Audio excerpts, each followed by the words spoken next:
इसका वास्तविक अर्थ क्या बनता है कि हजरत मोहम्मद का भगवान अल्लाह कहता है मोहम्मद जी को कि ए पैगंबर तू उस जो मैं कह रहा हूँ ना इन बातों पर विश्वास करना, इन कुरान की दलीलों पर विश्वास रखना और इन काफिरों की बात मत मानना जो कहेंगे कबीर परमात्मा नहीं है, और उनके साथ तू संघर्ष करना कबीर के नाम पे।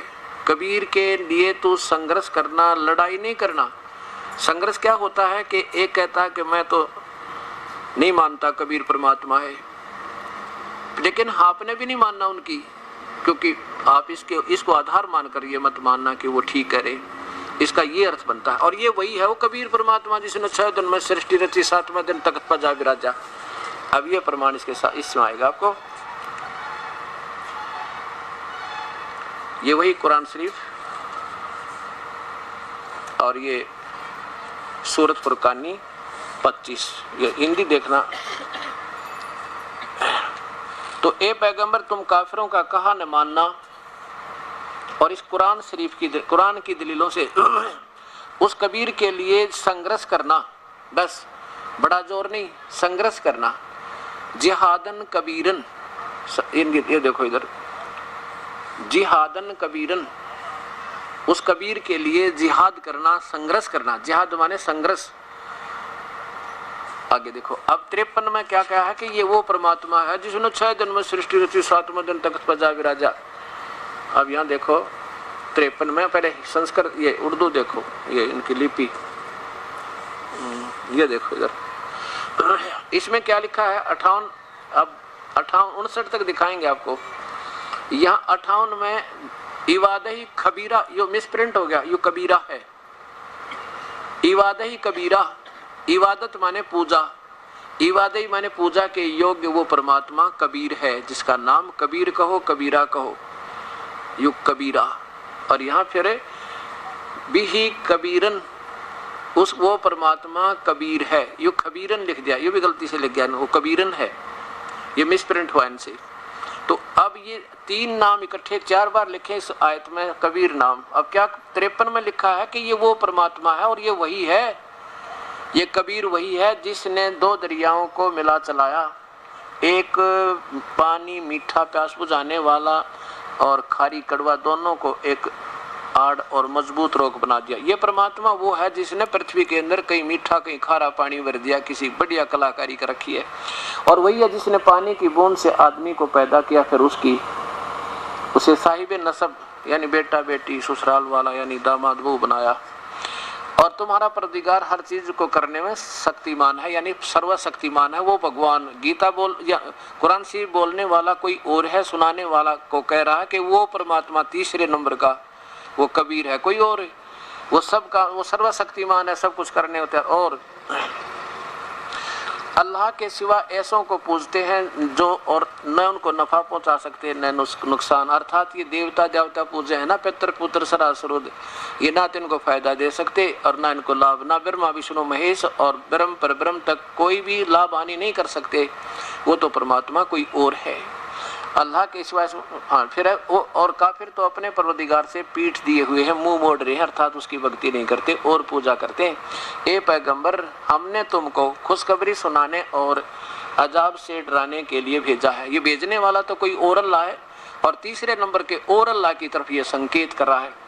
और अब देखो इन लोगों से कहो कि मैं तुमसे उस अल्लाह के हुक्म पर कुछ मजदूरी नहीं मांगता, हाँ जो चाहे अपने परवरदिगार के लिए पहुंचने की राह इख्तियार कर ले। ए पैगंबर 58 में देखना वो कबीर आया था, ए पैगंबर हजरत मोहम्मद उस जिंदा जो तुझे जिंदा रूप में मिला था ना, इन चैतन्य अपनी सोच से ये नहीं, ये सही है, वह उस जिंदा पर भरोसा रखो जो कभी मरने वाला नहीं है, अर्थात उसे कोई नहीं मार सकता, जैसे गीता जी के 2 अध्याय के 70वें श्लोक में अपना भी सुना था। और उसकी तारीफ उस और तारीफ के साथ उसकी पाकी बयान करो, उसकी महिमा पवित्रता बयान करते रहो, और वो अपने बंदों के गुनाहों से यानी पाप कर्मों को काट देगा, वो खूब जानता है, खूब खबरदार है। 58 अब इसने ना यहाँ क्या कर दिया, काफी कर दिया, बड़ा उसका काफी, कबीरा का अर्थ काफी कर दिया, गोलमोल करते रहते हैं ये, इनको क्योंकि ये मानते निराकार है परमात्मा, अपनी थोरित है, इसलिए इस दृष्टिकोण से कुरान शरीफ का टीका कर दिया। कुरान शरीफ की मूल भाषा बिल्कुल ठीक बता रही है। वो अल्लाह जो है वो कबीर, खूब खबरदार, आपके गुनाहों से वो कबीर, ये लिखना था, वो कबीर अपने बंदों के गुनाहों से खूब खबरदार, कबीर लिख देते बस। आगे देखो, जिसने आसमानों और जमीन के बीच जो कुछ उनके बीच में है सबको 6 दिन में पैदा किया, फिर तख्त पर जा विराजा, वह अल्लाह बड़ा, वो अल्लाह कबीर, यहाँ कबीर लिख देते, वो अल्लाह कबीर, वो भगवान कबीर, वो साहेब कबीर, वो देव कबीर, वो परमेश्वर कबीर, वो अकाल मूर्त कबीर, यहाँ कबीर लिख देना था, सारा झंझट मिट जाता। अब लिखा जाएगा ये, आगे देखिए, रहमान है और उसकी खबर किसी बाखबर इल्म वाले से पूछ देखो। जैसे पवित्र गीता जी बता रही है कि मैं नहीं बता सकता अर्जुन, उसको तो तत्वदर्शी संतों के पास पूछ, उस परम पिता के बारे में मैं नहीं जानता। अर्जुन का तो ये कह रहा कि उसकी खबर, तो उसकी खबर किसी बाखबर माने तत्वदर्शी संत से पूछो, भाई मैं नहीं जानता। अब आपके सामने क्या सिद्ध हो गया कि ये परम कबीर वही है, इसमें नाम कबीर आ गया और उसमें सेकंड कर दिया कि वो मनुष्य जैसा है जिसने 6 दिन में सृष्टि से 7वें दिन तक पर जा विराजा। और इसमें सेकंड हो गया कि वो कबीर है और जा बैठा, तो इसका मतलब आकार में है, और ये इसको निराकार बताएं। अब आइए पवित्र वेदों में, अब दोनों पवित्र धर्मों ने के पवित्र शास्त्रों ने तो सिद्ध कर दिया परमात्मा आकार में है, मनुष्य जैसा है, और उसका नाम कबीर है। और अब आपको पवित्र वेद यही प्रमाण देंगे कि वो परमात्मा कबीर है, वो सह शरीर है, मनुष्य जैसा है। और अभी तक के महर्षियों ने, जिन्होंने अपनी सोच से जो सोचा, जितनी उसकी उपलब्धि हुई, वेदों को सत्य मानने वालों ने भी परमात्मा को निराकार ठोक कर लिख दिया। उनमें सबसे पहले कौन महापुरुष है?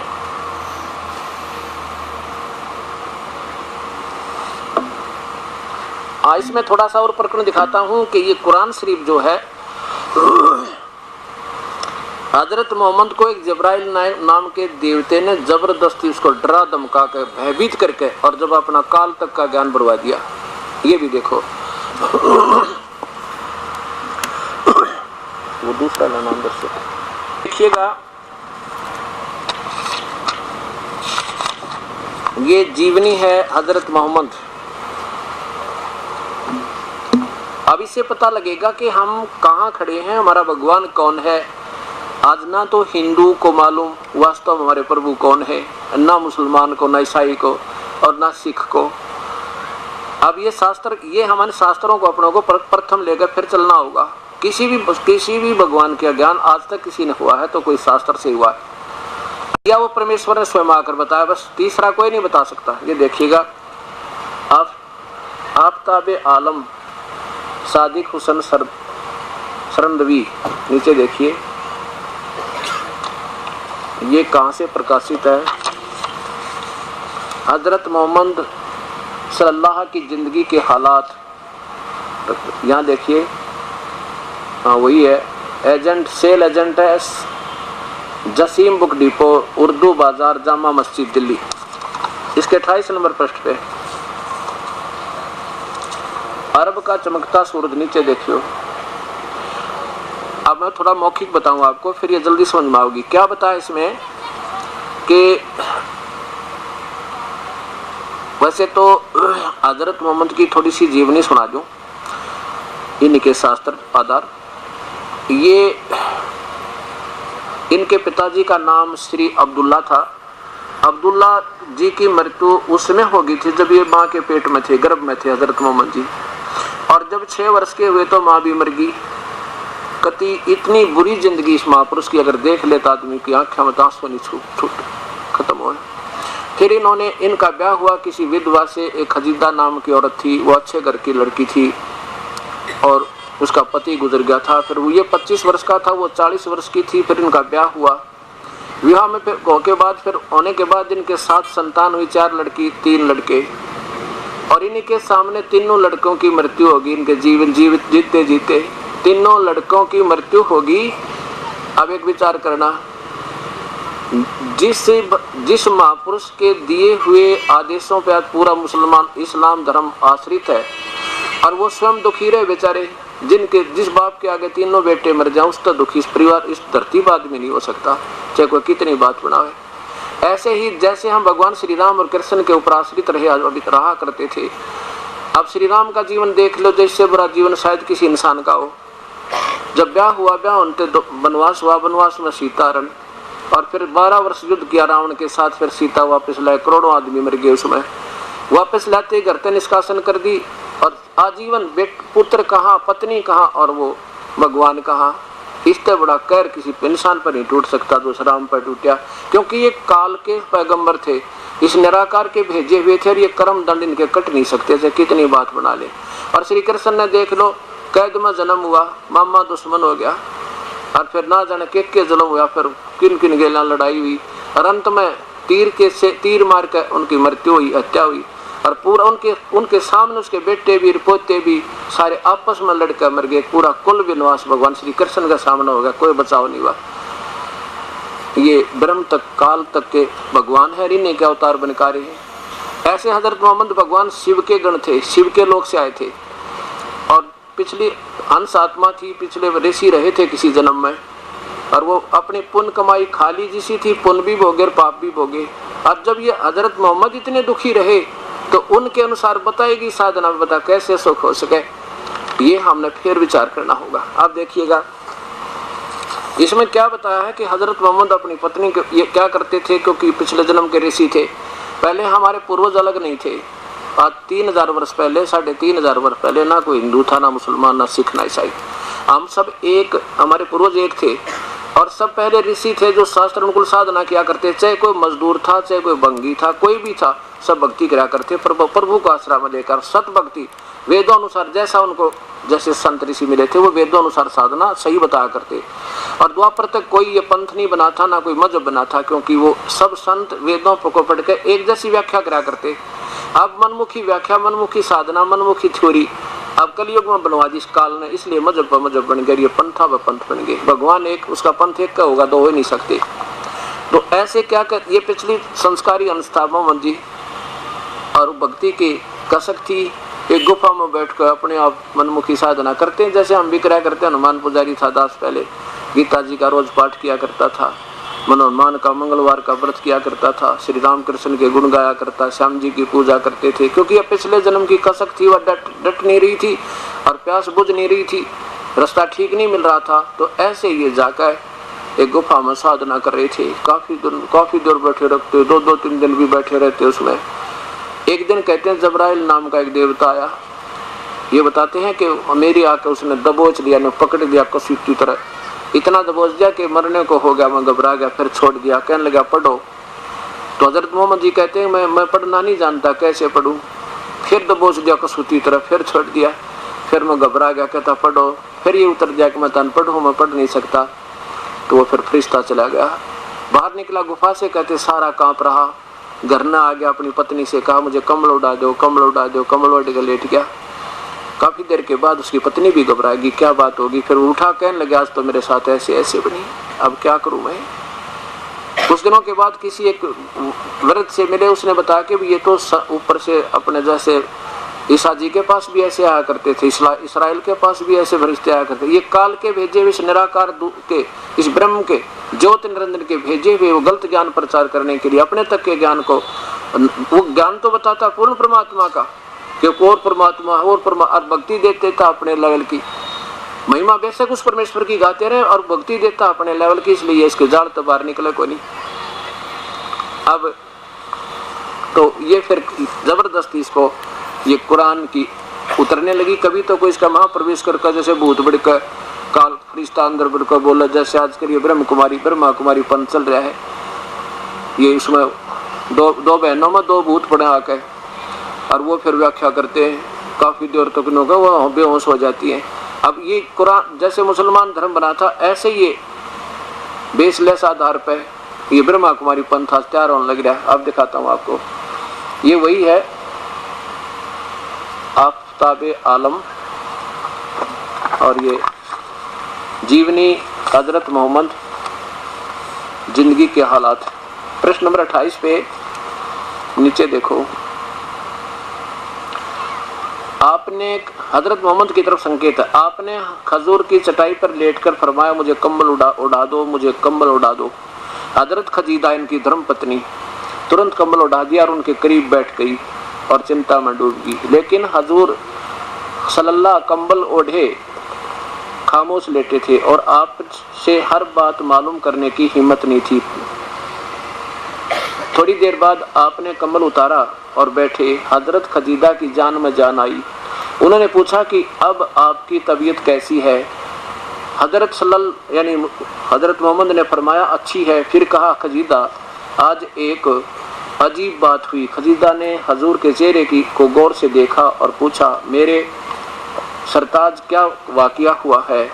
आपने फरमाया कि मैं गुफा में बैठा था कि खूबसूरत सल्स पाक कपड़े पहने हुए जाहिर हुआ। मैं बेअख्तियार उसकी इस्तकबाल के लिए खड़ा हो गया। उसने मेरे पास आकर कहा पढ़ो इकरा पढ़ो। मैंने कहा मैं पढ़ नहीं सकता। उसने मुझे पकड़कर भींचा, डराया कसूती तरह और कहा पढ़ो। मैंने फिर कहा यही जवाब दिया। फिर तीसरी बार फिर मुझे पकड़कर जोर से भींचा और फिर छोड़कर कहा हुक्रा, यानी इनकी संस्कृति देखो आगे, यानी अब पढ़ खुदा के नाम से जिसने कायनात को पैदा किया, जिसने इंसान को गोश्त के लोथड़े से पैदा किया। पढ़ तेरे रब बड़ा करीम है, वह जिसने इस इंसान को कलम से के जरिए से इल्म सिखाया, वह जिसने इंसान को बातें सिखाई और जिसने मालूम जो उसे मालूम नहीं थी। मैं डर सा गया, वह सख्त चला गया। खदीजा यह अजीब कहानी है, बात नहीं है। ऐसे जबरदस्ती इनको जो है इस काल ने हजरत मोहम्मद को फरिश्ते के माध्यम से या अपने आप कभी प्रवेश करके इसमें जैसे भूत की तरह के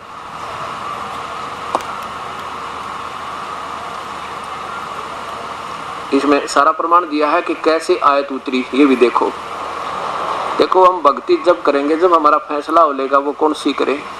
एक कहता ये नाम जपो, दूसरा कहता ये जपो, को का भगवान निराकार है, को का साकार है, को का मनुष्य गुरुजी भगवान है, आज्ञा निराकार है। ये तो दंत कथाएं हैं क्योंकि इन शास्त्रों से नहीं मिलती। इसमें देखिएगा ये कुरान कैसे उतरी।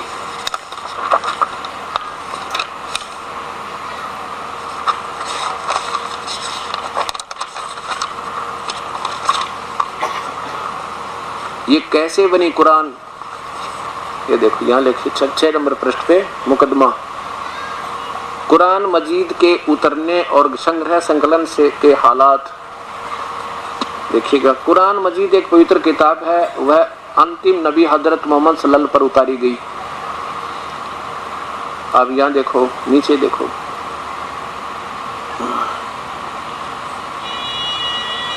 यहाँ कैसे लिखी गई। पूरी सूरतें शरीयत में वह कहते हैं। उल्मा इन वह के विभिन्न तरीकों से हदीसों से पेश किए हैं। फरिश्ता वह लेकर आए, यानी ये संदेश लेकर आए और एक आवाज घंटी जैसी मालूम हो। यह स्थिति अनेक हदीसों से साबित है और वह किस्म वह की सभी किस्मों से सख्त थी। बहुत कष्ट नबी सल्लल्लाहु को होता था। और दूसरी ये है कि यहाँ तक कि आपने फरमाया कि जब कभी कभी ऐसी वे आती थी तो मैं समझ जाता कि अब जान निकलने वाली है, निकल जाएगी। और दूसरा तरीका था, एक तो ये आती थी कि इसको दिखाई नहीं देता था, घंटी सी बजती थी, इसके अंदर प्रवेश कर जाता था और इसकी अकड़ जाता था, जबान खुल जाती थी, फिर बोलना शुरू कर देता था, फिर लिखने वाले लिखते थे। और दूसरी ये है कि फरिश्ता दिल में कोई बात डाल दे, या फरिश्ता आदमी के रूप में आके जैसे जबराइल आया था बात करे और फिर किस्म बहुत आसानी से इसमें ये तो आसान थी, ये किस्म बहुत आसान थी, इसमें कष्ट नहीं होता था। जबकि इतना डरा डरू दिया वो तो कष्ट थोड़ा था, लेकिन वो जो अंदर प्रवेश करके भूत की तरह बोल रहा था वो कष्ट ज्यादा था। अल्लाह ताला अपने ही हालत में कलाम फरमाए, यह किस्म भी सही हदीसों में साबित थी। यानी उसका भगवान भी कई बार बोल रहा है ऊपर आकर आकाशवाणी कर, अल्लाह ताला जिसका वो कहता ना हजरत मोहम्मद सुन ले तो मैं तेरे को बताऊं, तो ये अल्लाह बोल रहा था उसका खुदा, जिसने ये काल भी बोलता जिसे गीता बोल रहा था। अब ये कहना जाता था दास साहब को कि ऐसे ये मजहब बन गए। अब ये ब्रह्मा कुमारी पंथ क्या है ये दिखाऊंगा आपको इनके प्रमाण सामने। एक लेखराज नाम के शर्मा जौहरी थे कलकत्ता बम्बई में, और उसमें एक कोई पितर आत्मा आने लगी और वो लग गया बोलने, उसकी लिखन लग गए, फिर वो मर गया, फिर एक उस लड़की मान लग गया वो। अब वो उस लड़की, अब कहते हैं वो जो पितर आता था वो उस लेखराज में, लेखराज की आत्मा फिर उस ब्रह्मा एक लड़की में कुंवारी में। अब वहाँ क्या बताते हैं माउंट आबू में कि दो लड़कियां से बैठ जाती हैं जवान कुंवारी, और थोड़ी देर के बाद निडाल हो जाती हैं, फिर वो एकदम कड़क का बोलती है, उनकी आवाज में ही फर्क होता है, वो बोलना तरीका भी और होता है, बड़े जवाब देती है।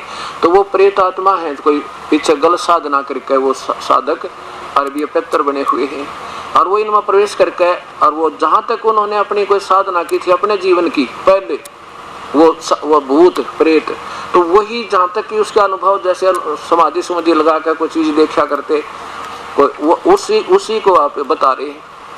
और फिर क्या कहते हैं, ये तो गीता बोली थी ना भगवान ने, वही बोला इस माँ के। अब गीता जिसने बोली थी फिर गीता बदल थोड़ी जाएगी, अब वही बोलनी चाहिए थी जो पहले बोली थी। तो अब ये सारी ख्यास हमने भक्तात्माओं ने करनी पड़ेगी, क्योंकि काल ने ये जाल गहरा फैला दिया। अब मैं जो बताना चाहता था, अब आइएगा वेद क्या बताते हैं कि परमात्मा साकार है निराकार। इसके लिए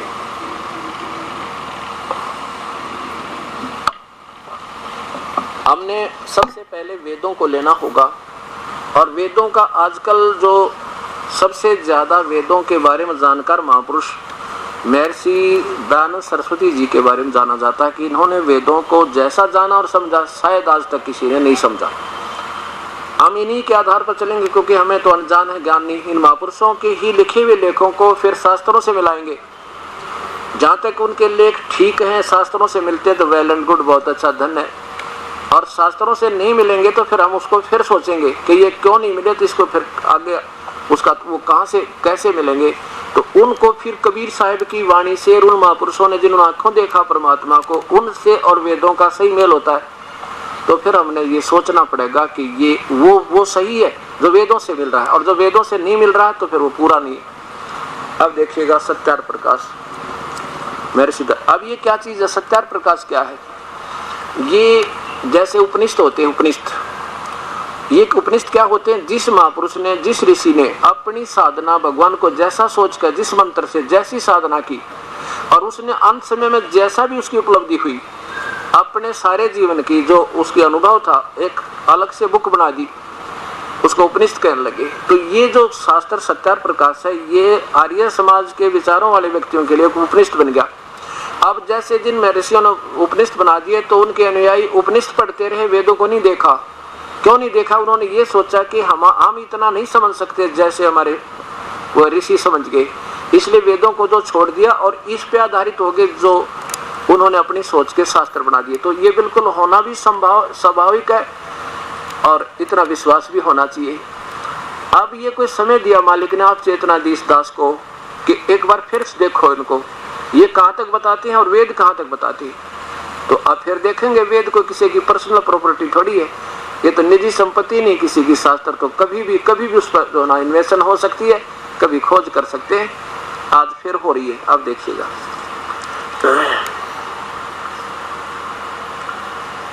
अत सत्यार्थ प्रकाश है महर्षि दयानंद सरस्वती विरचित, स्वामी विरचित है। वैदिक पुस्तकालय दयानंद आश्रम केसरगंज अजमेर।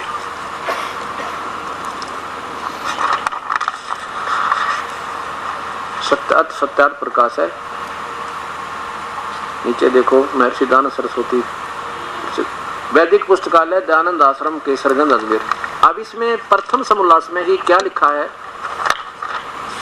कि सबसे बड़ा होने से प्रभु का नाम ब्रह्म है।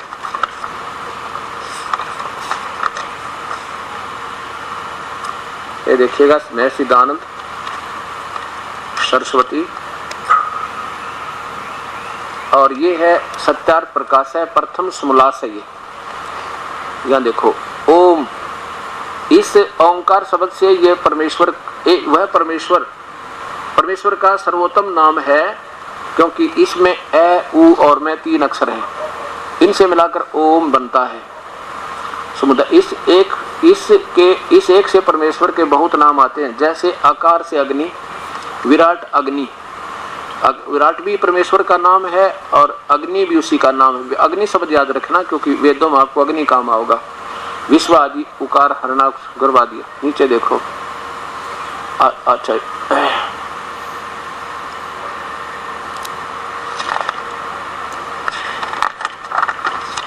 यहाँ ऊपर देखिएगा, हाँ यहाँ ये प्रथम समोल्लास, ये प्रथम समोल्लास। और यहाँ देखो ओम आदि नाम सार्थक हैं। ओम खम, यहाँ देखिए आगे, रक्षा करने से ओम, आकाशवत व्यापक होने से खम, सबसे बड़ा होने से ईश्वर का नाम ब्रह्म है। ये ब्रह्म को सबसे बड़ा भगवान मानते हैं। ब्रह्म सबसे बड़ा होने से ईश्वर का नाम ब्रह्म है। आगे देखो, अब यहां आइएगा,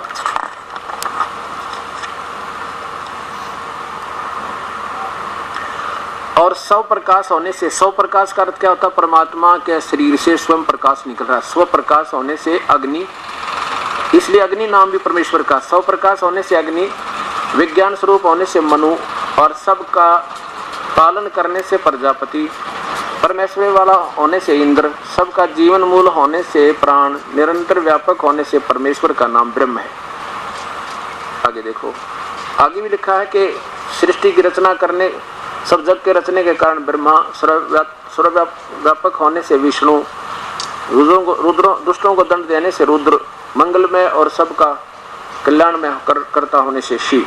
ये आदि नाम, इसमें अग्नि शब्द याद रखना, और विष्णु भी प्रभु का नाम ही है, ये याद रखना। आगे देखो, यहाँ फिर अग्नि शब्द पर बात आती है करके। यहाँ देखो, इस धातु से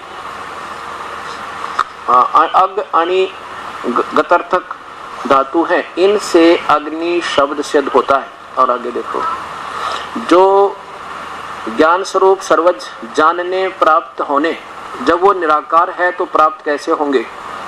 प्राप्ति होने, पूजा करने योग सब, और इससे परमेश्वर का नाम अग्नि है। अग्नि माने परमेश्वर समझना, जहां अग्नि शब्द लिखे। अभी इन्होंने इनसे किसी ने पूछा, सबसे पहले 190 प्रश्न दिखाते हैं आपको, कि परमात्मा को आप साकार मानते हो निराकार? महर्षि जी उत्तर देते हैं, निराकार मानते हैं।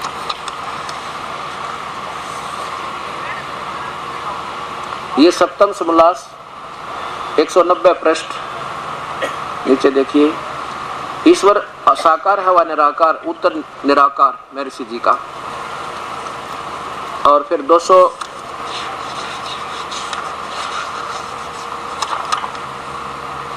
212 पर फिर देखिए, ये ऊपर ये सप्तम समोल्लास 212 पृष्ठ पे, परमेश्वर को आप निराकार मानते हो, साकार निराकार मानते? उत्तर महर्षि जी का कि निराकार मानते। आगे देखो नीचे, इनसे पूछा कि परमात्मा ने वेदों को किसने बोला? कि ब्रह्म ने बोला। अब यहाँ ऊपर प्रश्न चल रहा, देखिएगा कि प्रश्न जब ऊपर देख, जब निराकार है तो वेद विद्या का उपदेश बिना मुख के उच्चारण कैसे हो सकेगा? भगवान निराकार है, तुम कहते हो वेद बोले, तो कैसे बोले भगवान ने वेद? यहाँ देखो नीचे उत्तर, यहाँ आओ। जैसे जीवों को अंतर्यामी रूप से उपदेश किया है, किंतु केवल दूसरों को समझाने के लिए उच्चारण किया जाता है। जब परमेश्वर निराकार सर्वव्यापक है तो अपनी विद्या का उपदेश जीव सत स्वरूप, जीव सत माने भूत की तरह दूसरे की आत्मा में अंदर जाकर, जीव सत, सत माने स्थापित होकर जीव की तरह, पता ना लगने दे कौन बोले, जैसे श्री कृष्ण में काल बोल गया अंदर प्रवेश करके यही ब्रह्म, और गीता बोल दी। क्या लिखा कि जीव सत स्वरूप, जीव सत माने जीव की तरह, अंदर जैसे जीव बोला करे ऐसे भूत की तरह। एक आत्मा में प्रेत आत्मा बढ़ जाती है दूसरे के शरीर में और वो बोलती रहती है, और ऐसे बोलती है जैसे ये ओरिजिनल बोल रहा हो। जीव सत स्वरूप से जीव आत्मा में प्रकाश कर देते हैं, और फिर वह मनुष्य अपने मुख से उच्चारण करके दूसरों को सुनाता है। इसलिए यहाँ दोष नहीं। फिर प्रश्न किया कि किन के आत्मा में कब वेदों का प्रकाश किया, तो यहाँ उत्तर दिया महर्षि जी ने कि प्रथम तो सृष्टि के आदि में परमात्मा ने अग्नि, वायु, आदित्य और अंगिरा ऋषियों की आत्मा में एक एक वेद का प्रकाश किया। ठीक है, अब यहाँ देखो, अब 217 पे क्या बताया। इस प्रश्नकर्ता ने कहा कि फिर तो जैसे भगवान ने ज्ञान दे दिया, चारों वेदों को, चारों ऋषियों को उन वेद बोल लिख दिए होंगे।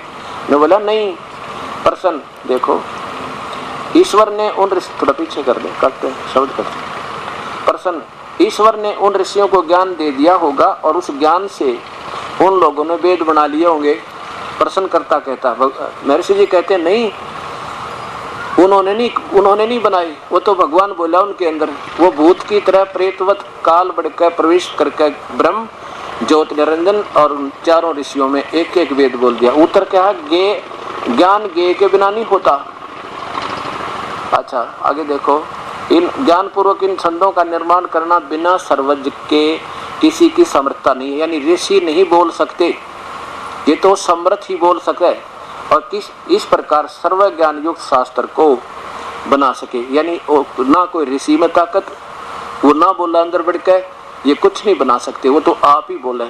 और यहाँ हाँ इतना है कि वेद पढ़ने के पश्चात व्याकरण बना ली। अब ये भी सोचना होगा, अगर कोई व्याकरण अड़ा कर बैठा, व्याकरण ठीक नहीं जचती, इसे सरलार्थ ठीक नहीं हो रहा जो इन्होंने किया, पहले हमने वेदों को मानना पड़ेगा, क्योंकि भाषा पहले व्याकरण बाद में बनी। स्वयं से स्वीकार करते हैं कि उन्होंने वेद पढ़ने के पश्चात व्याकरण, निरुक्त और छंद आदि तो बना लिए, ऋषि मुनियों ने विद्याओं का प्रकाश करने के लिए किए हैं। यानी ऋषियों ने, इन चारों ऋषियों ने ये व्याकरण विवरण तो अपने लेवल तो बोली है, लेकिन वो वेद तो इस ब्रह्म ने अंदर प्रवेश करके बोली। वे इसलिए वेद परमेश्वरोक्त हैं, भगवान के द्वारा कहे गए हैं। उक्त माने बोले गए, ये परमेश्वरोक्त हैं, परमात्मा के द्वारा बोले गए हैं, सीधी सी। ठीक है, अब परमात्मा ब्रह्म है। अब फिर देखो 225 पृष्ठ पे से फिर प्रश्न किया कि भगवान को आप नाकार मानते हो या निराकार। ये उत्तर देते हैं कि निराकार। ये देखो प्रश्न नंबर 25 पे, 225 पे अब तीसरी बार भी कह रहे हैं ईश्वर साकार है व निराकार, ईश्वर निराकार है। अब आपने देखा कि अग्नि शब्द, इन्होंने कहा कि जहां अग्नि शब्द है वो परमेश्वर का बोध समझना, और साथ में जब ऋग्वेद को इन्होंने भाषा भाष्य प्रारंभ किया तो विशेष हिदायत दी है कि जहां अग्नि शब्द हो। वैसे तो अग्नि का आम बालक बता दे आग, और संत ऋषि ही बताया करते हैं आध्यात्मिक वर्डों को, शब्दों को, उसका विशेष ढंग से समझा। उन्होंने ऐसे समझा कि जहाँ पर अग्नि शब्द वेद में मिले और जिसकी ये स्थिति हो, जैसे जहाँ अग्नि का आग शब्द बनेगा वो तो अलग से दिखेगा, अर्थ बनेगा, जहाँ परमेश्वर शब्द बनेगा वो तो अलग दिखेगा। जैसे पुरुष है, और पुरुष पहला तो परमात्मा का नाम है पुरुष, पुरुष माने प्रभु, क्योंकि परमात्मा ने मनुष्य को अपने जैसा बना। फिर सेकंड नंबर पर पुरुष माने व्यक्ति होता है, मनुष्य। पहला अर्थ पुरुष का परमात्मा होता है। ऐसे समझना अग्नि का वास्तविक अर्थ तो परमेश्वर है, और फिर उसी ने इस अग्नि आग आदि यानी बनाई भौतिक, तो फिर उसको अग्नि भी कहते हैं।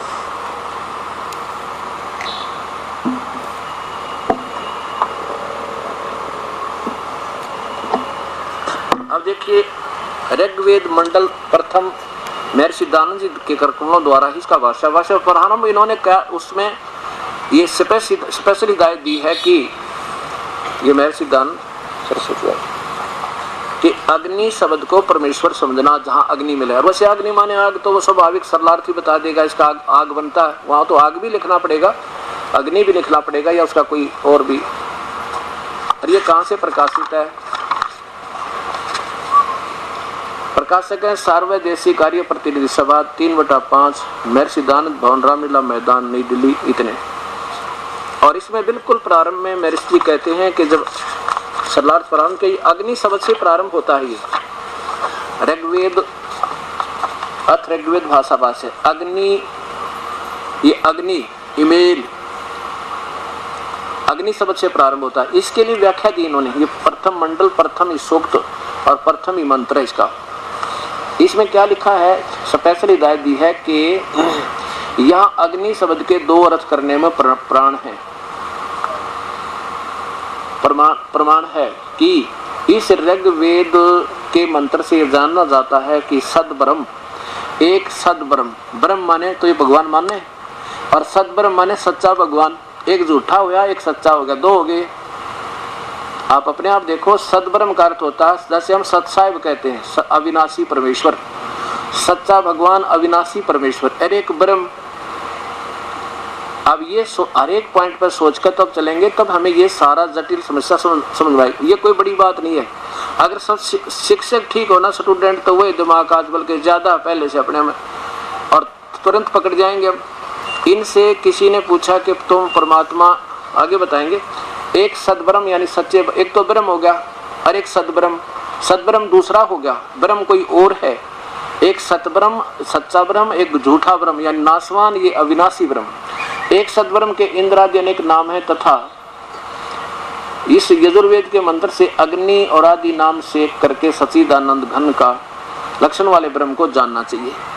अच्छा आगे देखो, अग्नि शब्द के, मैं अग्नि शब्द के प्रजा शब्द करके इस मंत्र में, इस प्रमाण में अग्नि शब्द के प्रजा शब्द करके भौतिक और प्रजापति शब्द से ईश्वर का ग्रहण होता है और इस व्रत का प्रजापति परमेश्वर है। इस ऋग्वेद के प्रमाण से ज्ञान वाले तथा सर्वज्ञ प्रकाश करने वाले विशेषण से अग्नि शब्द भी करके ईश्वर का ग्रहण होता है। आगे देखो, ये हो गया ना, अग्नि शब्द हो तो समझो परमेश्वर ईश्वर ही समझो, भगवान समझो। और इन्हें स्वयं भी इसमें ऋग्वेद को जब सरलार्थ किया है तो ये देखो, अग्नि माने परमेश्वर लिखा है, अग्नि माने परमेश्वर। और यहाँ देखो नीचे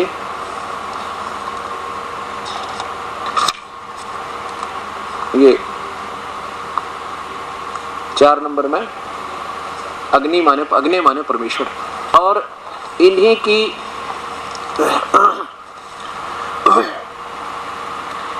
इन्हीं के निर्देश से और इसी आधार पे, इसी पैटर्न पे इन्हीं के जो अनुयायी हैं उन्होंने अनुवाद किया है सामवेद का, वो दिखाते हैं आपको।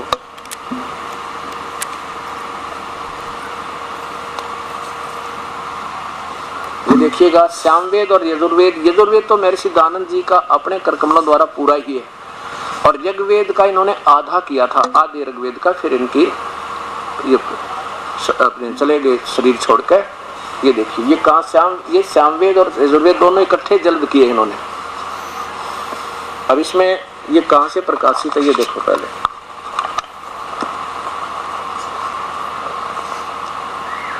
प्रधान कार्यालय दयानंद संस्थान, वेद मंदिर महात्मा, वेद भिक्षुक सेवा आश्रम, पोस्ट मुखमेलपुर दिल्ली। इसमें सामवेद जो लिखा है वो इस महर्षि दयानंद जी के यानी मृत्यु के उपरांत इन्हीं के दिए गए हिदायतों यानी आधारों से इसका सरलार्थ किया। तो इसमें क्या लिखा है शुरुआत में, अग्नि माने हे परमेश्वर, अग्नि माने परमेश्वर, अर्थात ये समझना वेद में जहाँ अग्नि शब्द लिखा है वहाँ परमेश्वर, अग्नि माने परमेश्वर, ये प्रथम मंत्र। दूसरे में अग्नि माने परमेश्वर, अग्नि माने ईश्वर को, अग्नि माने परमेश्वर, अग्नि माने ईश्वर, अग्नि माने ईश्वर, अग्नि माने परमेश्वर। ये देखो इधर साथ ही है, अग्नि माने हे ईश्वर, अग्नि माने हे परमेश्वर, अग्नि माने हे परमेश्वर, अग्नि माने हे परमेश्वर, और देखो अग्नि माने हे परमेश्वर। इसमें गिनती नहीं, कितनी जगह पर अग्नि माने परमेश्वर, अग्नि माने परमेश्वर, अग्नि माने परमेश्वर। और इसी में देखो महर्षि दयानंद जी जब यजुर्वेद क्योंकि ये परमात्मा निराकार मानते हैं, और इसमें यजुर्वेद कहता परमात्मा सशरीर है। इन्होंने अपनी छुरी को अपने दिए हुए विचारों को सत रखने के लिए ऐसा दास को लगता है कि जानबूझ के इन शब्दों के अर्थ भी छोड़ दिए। अर्थ यजुर्वेद भाषा भाष्य, ये प्रथम मंत्र प्रथम अध्याय है, ये प्रथम अध्याय प्रथम मंत्र यहाँ से। अब देखो इसके 14 नंबर अध्याय पर 15 नंबर श्लोक में आप देखिएगा, उसमें आता है कि परमात्मा सशरीर है। ये देखो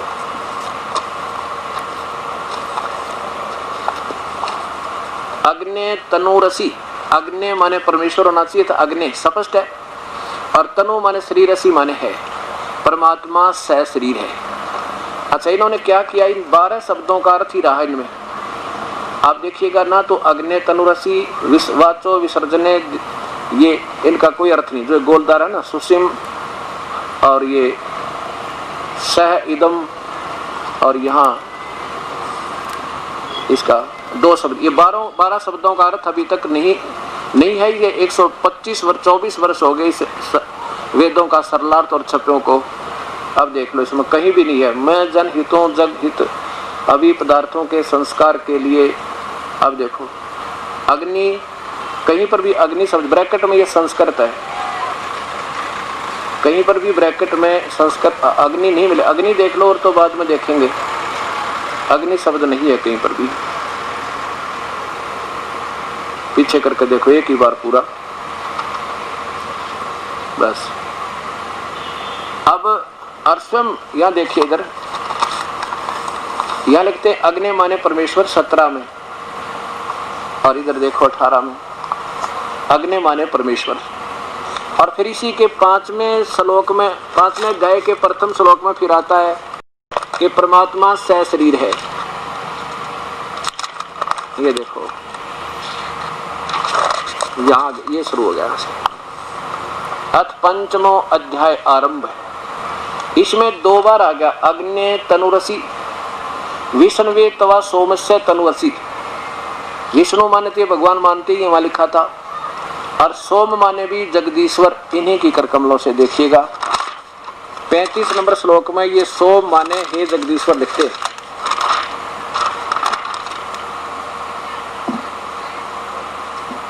इसी 5वें अध्याय के ये देखो मंत्र नंबर 35 में हे सोम, सोम माने ऐश्वर्य देने वाले जगदीश्वर, और सोमस्य हो जा तो सोम अमर, अमर पुरुष का, सोम माने अमर, जो अमर पुरुष सदा रहने वाला परमात्मा। सोम माने जगदीश्वर यानी भगवान मानते हैं ये। और यहाँ क्या लिखा है ये देखिए, अब देखो इसको, ये सोमस्य, सोमस्य यानी सोम का, सोम माने जगदीश्वर का, तनु माने शरीर, असी माने। अब देखो दास ये नहीं कह रहा कि मैं बहुत बड़ा विद्वान हूँ, मैं तो ये देख रहा हूँ कि देखो यहाँ तनु माने शरीर ये कह ही रहे हैं, असी माने है, और अग्नि माने परमेश्वर 100 जगह लिख रखा है, फिर कसर के रहेगी। यहाँ देखो ऊपर देखो, अग्नि माने अग्नि तनु असी, परमात्मा स शरीर है। इसने 8वीं क्लास भी जो पास हो ना तो संस्कृत कर रखी हो वो भी समझ जा, और ना तो जमाकती इस संस्कृत के जोड़ तोड़ को देखकर आम व्यक्ति बालक भी समझने लग जाएगा। विष्णुवे, विष्णु माने सर्वव्यापक परमात्मा, सर्व पालन करता परमात्मा। तवा माने उस, अब तवा माने ये स्वयं उस लिखते, तवा माने उस। अब यहाँ तवा को उस ला दे, उससे पालन करता अमर पुरुष का, अमर भगवान, अमर जगदीश्वर का, तनु माने शरीर, असी माने। 2 बार लिखा जैसे पवित्र वायु ने लिखा। पीछे करिए, यहाँ देखो अग्नि तनुरसी, परमात्मा स शरीर। अग्नि माने परमेश्वर, तनु माने शरीर, असी माने है परमात्मा स शरीर है। तनु माने शरीर आप ही मान रहे हैं, तनु शरीर, अरसी माने है, और यहाँ अग्नि की जगह परमेश्वर लिख दे, परमेश्वर स शरीर है। वेद भाषा बोल रहा हूँ, वेद भाषा में जो वेद बताना चाहते हैं। और विष्णुत्वा सोमस्य तनुवसी, विष्णु माने सर्व पालन करता, उस सर्व पालन करता, सोमस्य माने अमर पुरुष, सतपुरुष का, अकाल मूर्त का। अमर माने जो, सोम माने जो कभी खत्म ना हो, अमर, उस अमर पुरुष का शरीर है, उस अकाल मूर्त का शरीर है, सब स्वरूपी राम का शरीर है। सोमस्य माने सतपुरुष का सभी शरीर है। अमर, सोम माने कभी खत्म ना होने वाला अमृत रूप, अमर उसका शरीर। अब इन्होंने क्या संस्कृत अनुवाद किया ये देखिए, हे मनुष्यों तुम लोग जैसे जो हवि, अब यहाँ अग्नि माने बिजली कर दिया, बिजली प्रसिद्ध रूप अग्नि के शरीर के समान है। बताओ भाई, बिजली हवि से अग्नि के शरीर के समान, इसकी वजह से सेंस भी कुछ ना बनती, कोई अर्थ सरल अर्थ बनता हो तो उसने सोच लिया आदमी चल के ठीक लगा होगा, हमारी तो समझ बन गया। अब यहाँ लिख देते अग्नि तनूर असी माने सह शरीर है, बस ताश की है। अगर ये सोच गलत है तो वो सोचने वाले की अपनी कमजोरी है, क्योंकि सामने गाय हो और नो का मत ना मानता गाय ने, ना माने फिर इसका क्या इलाज है? ये तो कोई इलाज नहीं उसका कि हम तो नहीं मानते क्योंकि हम तो निराकार मान चुके हैं, ये तो कोई बात नहीं, तुक नहीं बनती। और कहते हैं शास्त्रार्थ, ये शास्त्रार्थ हो रहा है। पहले शास्त्रार्थ क्या होता था, और एक संत इधर बैठ जाता, एक इधर बैठ जाता, अपने अपने सट्टे ला के उठ जाते, और फैसला किसने करना? जो जनता अनबोल, जिसने आप ज्ञान नहीं है, कहना क्या चाह रहे हैं, अब वो ज्यादा ताड़ी बीज दे, पीट दे, पहले उसकी विजयी, और सच्ची बात कहने वाला बेचारा वो, क्योंकि जो होता है ना चतुर, वो श्लोक गणे जाने, चतुरता से बोले, धारावाहिक प्रवचन कर दे, संस्कृत बोलने जा बोलता रहे। आज भोली आत्मा उसने वाह भी क्या विद्वान पढ़ा है, अब फैसला ये करें आम संग दिन आप ज्ञान नहीं विचारों को, तो ये दास पहले आपको शाना करेगा। आप सोचो, आप समझो कि ये वेद क्या बता रहे हैं, और फिर आप पता लग जाएगा कौन क्या बोल रहा है। अब देखो, ये तो सिद्ध हो गया कि परमात्मा सह शरीर है। वेद यानी निराकार बताने वालों की ही कर कमल से ये हो गया कि परमात्मा सह शरीर है और मानुष सदृश है। आगे देखो उसका नाम क्या है, इसी 5वें अध्याय के 32वें श्लोक में आप देखो उसका नाम कबीर है। और वो कहाँ रहता है? वो सतलोक में रहता, जैसे गीता जी बताओ थी, वो सनातन परम धाम। और ये लिखते हैं रत धाम, रत माने सत, सत धाम, ये सत धाम बताते हैं। वेद उसे सत धाम बताता है। ये है यजुर्वेद भाषा भाषे 5वां अध्याय, नीचे देखिएगा 32वां श्लोक, 32वां मंत्र देखें। कबीर उसी गसी कबीर अंगारी असी, उसी गसी कबीर अंगारी असी। कबीर माने कबीर, अंगारी माने पाप कर्मों को काटने वाला, और असी माने है। आपके सामने है कबीर अंगारी। 18वें अध्याय के 62वें श्लोक में गीता जी में आपने पढ़ा कि जो परम शांतिदायक है, जो परम शांतिदायक है वह कबीर अंगारी माने पाप कर्मों का काटने वाला, बमबारी माने बंधनों का शत्रु। यहाँ देखो अंगारी माने खोटे चलन वाले जीवों के शत्रु, यहाँ लिखना था अंग माने पाप, अरि माने दुश्मन, पापों का दुश्मन, पाप काटने वाला, और बमबारी माने बंधनों का शत्रु। हम कहते हैं उसे बंदी छोड़, जो बंधन काट दे, काल की बंध से छुड़वा दे, हम उसे बंदी छोड़ कहते हैं। वो बंदी छोड़, बमबारी माने बंधनों का शत्रु, ये स्वयं बताते हैं। ये बात तो इनकी अपनी अलग से सोच इसको उलझाने के लिए की, बाकी है अब बमबारी माने बंधनों के शत्रु, जो बंधन काट दे। और फिर क्या है, वो कौन है? इन्होंने क्या कर दिया, ये लिख दिया कबीर, ये कवि लिख दिया। और इसको हम लिखते हैं छोटा रह ला के हलंत लगा दें, कबीर हो जाए, क्योंकि यहाँ ऊपर देखो कबीर लिखा, नहीं तो ये यहाँ लिखने की, रे लिखने की क्या जरूरत थी कबीर के साथ? संस्कृत में भगवान ने कबीर। अब जैसे यजुर्वेद है, अच्छा ये कहाँ, ये आगे समझाऊंगा, देखेंगे। वो तो आगे लिखा है कि वो परमात्मा रतधामा, सतधाम युक्त है, सतलोक में रहता है। वो कबीर परमात्मा जो है सतधाम युक्त है, असी माने है, सतधाम सनातन, सतधाम सनातन धाम, सतलोक, सचखंड, अमरलोक, अमरधाम, उसी के पर्यायवाची नाम है। ये सतत धाम में है। और वो स्वर ज्योति स्वयं प्रकाशित है, उसका शरीर स्वयं प्रकाशित है, स्वर ज्योति। संस्कृत जानने वाले और नहीं तो डिक्शनरी देख सकते। अब क्या हो गया, क्या बताया कि परमात्मा सह शरीर है और वो जनराट है। जनराट माने मनुष्य जैसा तेजो में शरीर है उसका। इसी के 5वें अध्याय में लिखा है 38वें श्लोक में कि वो जनराट है, मनुष्य जैसा है और वो तेजो में शरीर है। अब देखिए फिर इनसे प्रश्न किया किसी ने सत्यार्थ प्रकाश में कि तुम परमात्मा को एक मानते हो या दो, परमात्मा एक है या अलग है? इन्होंने कहा नहीं, वेद में कोई ऐसा प्रमाण नहीं जिसे अनेक परमात्मा शब्द हों। ये देखिएगा सत्यार्थ प्रकाश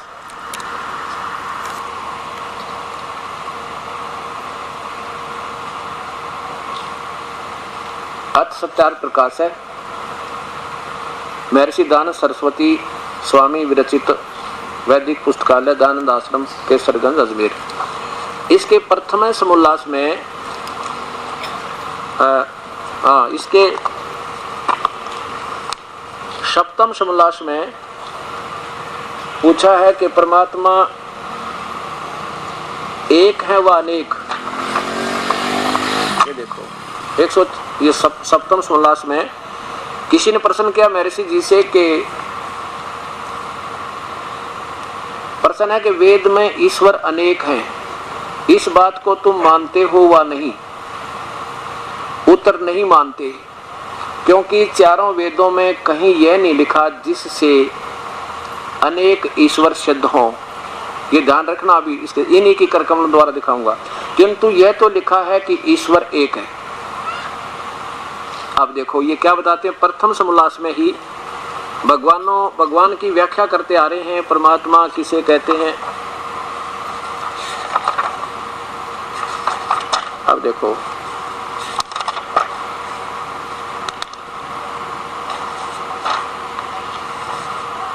ये प्रथम समोल्लास, नीचे देखो तीन परमात्मा इन्हीं की कलम से दिखाते हैं। ईश, ईश्वर, परमेश्वर, ब्रह्म, परब्रह्म, पूर्ण ब्रह्म, क्षर पुरुष, अक्षर पुरुष, परम अक्षर पुरुष। और फिर गीता जी में दिखाऊंगा और ऋग्वेद में दिखाऊंगा तीन परमात्मा न्यारे न्यारे। अब क्या है, ईश ऐश्वर्य वर्तते, ये देखो यहाँ इन्होंने ये शब्द नहीं लिखे, ये दोनों छोड़ दिए। वेद मंत्र है कि ईश ऐश्वर्य वर्तते स ईश है, वो तो ईश है, ईश माने मालिक, ये ब्रह्म है। ईश्वर ये परब्रह्म है और परमेश्वर जो है पूर्ण ब्रह्म है। अब देखना, अब ये तो कि इस धातु से ईश्वर शब्द सिद्ध होता है। और देखो ये इष्टे सर्वे ऐश्वर्यवान वर्तते स ईश्वर है। अब ये तो ईश है, यहाँ इन्होंने ये तो देखो वेद वाक्य पूरा लिख दिया, ये वाला, ये इष्टे ऐश्वर्यवान वर्तते स ईश्वर है, ये तो पूरा लिख दिया। ये छोड़ दिया क्योंकि यहाँ पर लिखा कि वह ईश है। ईश ऐश्वर्य वर्तते स ईश है। क्या लिखा है कि इस धातु से ईश्वर शब्द का सिद्ध होता है। और ये इष्टे सर्व ऐश्वर्यवान वर्तते, ये तो ऐश्वर्यवान, ये सर्व ऐश्वर्यवान, ये तो साधारण सुखदाई, ये और इसे घना सुखदाई। वो साधारण सुखदाई तो इस ईश है, ब्रह्म है। और सर्व ऐश्वर्यवान या ज्यादा सुखदाई वो ईश्वर है, जिसका सत्य विचार, शील, ज्ञान और अनंत ऐश्वर्य है। इससे उस परमात्मा का नाम ईश्वर है। अब दो हो गए, ईश और ईश्वर, दो हो गए। अब तीसरा देखो, ये देखो 26 पृष्ठ पे इनके करकमल, इधर देखना, ये समोल्लास नंबर प्रथम 26 पृष्ठ पे समर्थ ऐश्वर्यवान नाम ईश्वर का, ये दिन के अपनी। अब देखो वेद मंत्र देखो, ये ईश्वरेशु समर्थेशु परम श्रेष्ठ है। होय होय, जो ईश्वरों से भी समर्थों से भी परम श्रेष्ठ है, सह परमेश्वर है। होय होय, वो परमेश्वर है। एक साधारण सुख देने वाला तो ईश्वर है, ईश है, और उससे ज्यादा सुख देने वाला ईश्वर। और ईश्वरों शब्द नहीं लिखना चाहिए था महापुरुष ने। ईश्वरों शब्द, अगर एक ईश्वर है तो अपनी कलम से ईश्वरों से, यानी गणेश्वर हो गए। ईश्वरों से अर्थात समर्थों से, मैं समर्थ जिसके तुल्य कोई और नहीं है, उसका नाम परमेश्वर है। तीन भगवान आप लिख रहे, ईश्वर और परमेश्वर। ये फिर देखो, ये ईश्वरेशु मन ईश्वरों से भी, सब ईश्वरों से, और समर्थेशु उन सब ईश्वरों समर्थों से भी परम श्रेष्ठ है, वो अति श्रेष्ठ है, सह परमेश्वर, वो तीसरे नंबर का भगवान परमेश्वर है। और फिर इसी में बताया है कि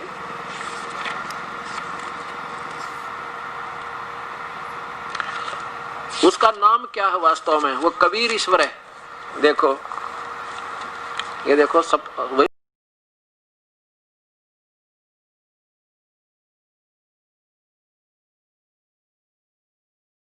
समोल्लास चल रहा है, प्रथम समोल्लास, प्रश्न नंबर 35, ये 34 है या 35 पर देखो नीचे। को शब्दे इस धातु से कवि शब्द सिद्ध होता है और यह कौती शब्द यति सर्व विद्या स कबीर ईश्वर है। वह इसलिए उस पर वो कबीर ईश्वर है जिसमें सारे गुण हैं, पूर्ण परमात्मा है, सब विद्या का जानने वाला, सारी सृष्टि का रचनहार। स कबीर ईश्वर है जो वेद द्वारा सब विद्याओं का उपदेष्टा और वेता है, इसलिए परमेश्वर का नाम कबीर है। है वो परमेश्वर जो है ना तीसरे नंबर का भगवान, उसका नाम इन्होंने कवि लिख दिया और यहाँ कबीर है। देखो रे सब लगा है, यहाँ कबीर लिखना था, वो कबीर परमेश्वर है। सारा झंझट मिट गया था। अब इन्होंने इसको कवि क्यों लिख दिया, इसका थोड़ा सा और विवेचन करना होगा। अब जैसे ये यजुर्वेद है,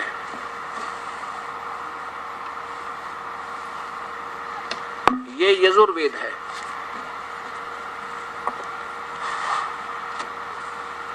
ये रे है ऊपर छोटा आधार है, और मान ले इसको हम हटा के इसको यजु लिख दिया लगते हैं। जैसे इसमें इन्होंने कबीर का इसी ये भी उन्हीं के द्वारा यजुर्वेद सरलार्थ है। ये दास तो अपनी एक शंका समाधान चाहता है, अगर ऐसा हो जाए तो कोई बुरा तो नहीं है। ये देखो यही यजुर्वेद के 32वें श्लोक में ये वही उन्हीं के द्वारा टीका है। ये वेद वो बड़े बड़े उसमें लिखा साइज में, छोटे में उसी गसी कबीर अंगारी असी, इन्होंने इस कबीर का शब्द यहाँ कवि कर दिया, अपसर्ग लगा के ऐसे छोड़ दिया। जैसे पुनर्जन्म या पुनः लिखा तो भी पुनर् ही बोला जाए, इसको कोई दिक्कत नहीं। अब मान लीजिए इस यजुर्वेद के ये अपसर्ग ऊपर का रे हटा दे और इसमें 2 बिंदी ला दी, तो फिर भी इस पवित्र पुस्तक का ही बोध होगा, क्योंकि इसके गुण गाए जा रहे हैं। जो सर्वशक्तिमान है, सब सृष्टि का रचनहार है, और इसलिए उस परमेश्वर का नाम कबीर है, उसका नाम अवास्तव उसका नाम कबीर है, ये होना चाहिए। जैसे हम यजुर्वेद की महिमा गाते हैं कि एक यज्ञ स्तुतियों की बहुत ही अच्छी रचनाएं हैं, बहुत ही अच्छा निर्मल ज्ञान है प्रभु के बारे में, सबके जानने योग्य है, सबके पढ़ने योग्य है, बहुत अच्छा पुस्तक है। और ये लिखे नहीं वो यजुर्वेद है, और यजु आवे, यजु का अर्थ होता है यज्ञ स्तुतिया, वहाँ लिख दे यजु माने यजु कर दे, और यज्ञ माने यजु, यजु लिख कर छोड़ दे, मान ले कि वो यजु है, तो वो यजु लिख देंगे तो भी इस पवित्र शास्त्र का बोध ही होगा कि वो यजुर्वेद है। अंडरस्टूड है, नहीं बालक तो बालक समझ जा। मान ले यजु लिख दिया, अपसर्ग काट भी दी, फिर कर दिया वो यजु है, तो यजु क्यों है, फिर वो कौन है वो यजु, वहाँ लिखने का वो यजुर्वेद है जिसमें ये सारी महिमा गाई थी। वो सर्वशक्तिमान है, सर्वेश्वर है, वो परमेश्वर है, उसका नाम परमेश्वर है, तो वो परमेश्वर का नाम कबीर है, इसलिए वो लिखना पड़ेगा, चाहे वो अपसर्ग भी ला रखेंगे। ये देखिएगा, ये परिभाषा प्रभु की आप लीजिएगा, 30 रुपये में आपको मिलेगी, और इसमें आपको निर्मल ज्ञान मिलेगा। अब देखो यहां से प्रारंभ होता है। अब यहां ऊपर देखिए, मान लीजिए ऊपर देखो, अब जैसे कोई दूध की महिमा संस्कृत में लिख दे और उसे सरलार्थ करे, पौष्टिकार असी, पेय पदार्थ असी, श्वेत असी, अमृत उपमा सर्व मनुष्य नाम पेय भय सत्वम दुग्धसी। अब दूध की महिमा गावा, सबको पीना चाहिए और सब कुछ ऐसे करना चाहिए, और फिर जहाँ दूध लिखना उड़ा कह जो सफेद सफेद है, तो सफेद सफेद ने क्या ढूंढा, वहाँ लिखना पड़ेगा वो दूध है। यहाँ देखो ऐसे जैसे दास का, अब यहाँ क्या लिखा है, जब यजुर्वेद की महिमा कहें कि प्रभु की यज्ञ स्तुतियों का भंडार है, बहुत अच्छी विधि वर्णित है, एक अनमोल जानकारी है, और वहाँ लिख दें कि लिखा हो यजुर्वेद है, बल्कि लिख दें कि यज्ञ स्तुतियों का ज्ञान है, तो उस पुस्तक को कैसे पाया जा सकता है। अब मान लीजिए यजु भी लिखेंगे तो भी उस यजुर्वेद का बोध होगा, इसलिए लिखना होगा कि वह यजुर्वेद है जो पवित्र यज्ञ स्तुतियों का स्रोत है। अब यजुर्वेद की संधि छेद करके लिखें तो यजुर्वेद लिख दें तो भी वही बात है, और इसी पवित्र पुस्तक का बोध है, और यजुर्वेद लिख दें तो भी इसी पुस्तक का बोध है। बताओ, अब इसको यजु लिख दे, जैसे वो सह कवि उन्हें कवि कर दिया। यजुर है, यो यजुर बोलेंगे तो भी कोई दिक्कत नहीं, क्योंकि संस्कृत तो ना व्याकरण बाद में बनी और भगवान ने ये पहले बनाए, तो ये यजुर ही है। ये व्याकरण के आधार पर इन अवसर घटा दी तो ये इनकी ये नहीं मान्य होगी, क्योंकि ये परमात्मा की वाणी। आप कहते हैं कि ऋषियों ने, और इसी प्रकार आप कहते हैं कि ऋषियों ने तो व्याकरण व्याकरण बनाई, भगवान ने वेद बोले, तो भगवान के द्वारा बोले ठीक है, व्याकरण में कमी हो सकती है। तो अब देखो ठीक इसी प्रकार चारों वेदों में लिखा है कि वह कबीर देव, कबीर साहिब है, जो सर्वशक्तिमान, जगत पिता, सर्व सृष्टि रचनहार, कुल मालिक तथा पाप कर्म काटने वाला, अंगारी माने पाप कर्म काटने वाला, और काल की कारागार से छुटवाने वाला, यानी बंदी छोड़, वो बंदी छोड़ है, वो कबीर है। और यहाँ जिसको कबीर देव लिखे तो भी कबीर परमेश्वर का बोध है, और ऐसे लिखेंगे तो भी इस परमेश्वर का बोध है। माने कवि लिख कर छोड़ दिया तो भी इसी भगवान को की तरफ संकेत है, और कबीर परमेश्वर का बोध है। अब देखो ये नहीं समझना दास किसी को हीन बताना चाहता, नहीं। देखो जिन महापुरुषों ने जितनी प्रयत्न किए हैं उनका परमार्थी दृष्टिकोण रहा है, गलत नहीं रहा, ना कोई स्वार्थ रहा। लेकिन जब उनको आप ही पूर्ण ज्ञान नहीं था तो मार्गदर्शन करना भी मेरी दृष्टि में जो है ठीक नहीं। क्यों? जैसे कई भक्त कहते हैं जी कुछ तो ये संत बता ही रहे हैं, कुछ तो मार्गदर्शन करते ही हैं, भक्तों को अच्छा रास्ता देते हैं। अच्छा दे दें तो फिर झगड़ा को नहीं। अब